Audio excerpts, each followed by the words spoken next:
老細就當我一隻狗，返工我就連幾點走，咁樣嘅日子點樣搞？咁樣嘅日子點樣搞？我早餐飽，我食唔飽，我就來飽，你就來飽，我哋就來飽飽飽飽，我哋就來飽飽飽飽飽飽飽飽，搏尋搵到水嘅駱駝，日子一日蹉跎，我嘅人生成為錯覺，我嘅愛人俾我錯過，返到屋企食飯就係瞓覺，生活除咗工作冇晒依靠，到咗放假攰都係屋企頭，到咗放假攰都喺屋企頭，我哋就來飽飽飽飽，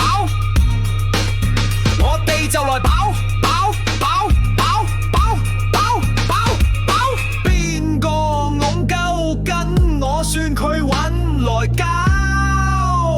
做地走或者刨好緊啦，要唔係你一定食唔飽，我就來飽，我就來飽。究竟要再起有幾多高樓大廈？呢座城市究竟點樣先算發達？究竟要付出幾多先有一個家？又有幾個男人想做負責爸爸？我哋就來飽飽飽飽，我哋就來飽飽飽飽飽飽飽飽。資本主義嘅 ABC 產明都係叫做壓榨，幾光鮮嘅財富背後都係同樣嘅邋遢。呢座城市赤旗盛起時候，你哋唔好怕，找你們去鬥地主的時候不要哭啦。